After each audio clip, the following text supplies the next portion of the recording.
তৃতীয় পংক্তি 4 4 আর চতুর্থ পংক্তি 4 1। তাহলে এর সাথে এর মিল আছে, মানে দ্বিতীয়র সাথে চতুর্থ আর প্রথমের সাথে তৃতীয় পংক্তি। এই মিলটাও আমাদের দেখতে হয়। তাহলে এই যে তালি দিয়ে দিয়ে আমরা একটা অঙ্কের মিল খুঁজে পেলাম। এই মিলটা করলে শুনতে ভালো লাগবে।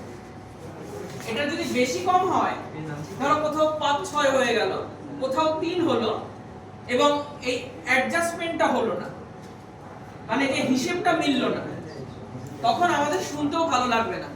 তোমাদের বিশ্বজিৎ বন্ধু তোমাদেরই ছোট্ট বন্ধুর একটা লেখা শোনালো না, তাতে শুনতে কিন্তু ভালো লাগছিল না, বক্তব্যটাও ভালো। কেন? এই অঙ্কটা মেলেনি। মনে পড়ছে যে দোল নিয়ে, তো ওইটা শুনতে ভালো লাগেনি, বক্তব্যটা কিন্তু খুব সুন্দর। তাহলে আমরা সুন্দর যদি করতে চাই, মানে শুনতে যদি ভালো লাগাতে হয়, একটা শব্দ শেখাবো, দুটো শব্দ, শ্রুতি নান্দনিকতা। কি বললাম? শ্রুতি নান্দনিকতা। এটার মানে কি? অডিও বিউটি, মানে শুনতে ভালো লাগবে। এই শুনতে ভালো লাগাটা আমরা বলছি শ্রুতি নান্দনিকতা। মানে কোনো লেখাকে যদি শ্রুতি নন্দন করতে হয়, তাহলে এই অঙ্কটা করতে হয়, যে অঙ্কটা পৃথিবীর সবচেয়ে সহজ অঙ্ক। আর তাল দিয়ে অঙ্ক শিখছি। তাহলে একটা অঙ্ক আমাদের শিখতে হচ্ছে যেটা হাতের তালি দিয়ে আমরা শিখতে পারি। ধরো একটা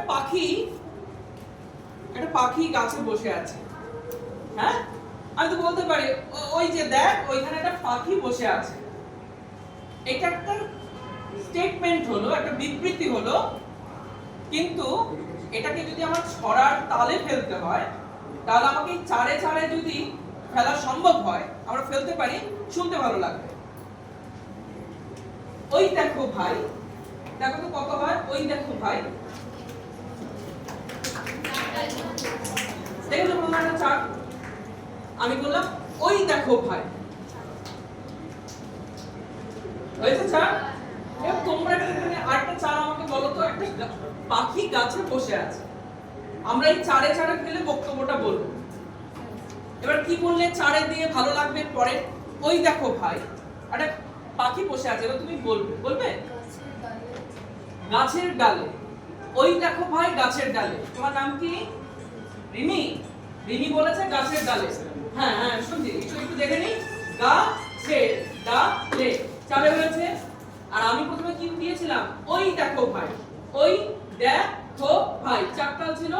তারপরে গাছের ডালে। আমরা একটু লিখবো, স্যার ম্যাম যদি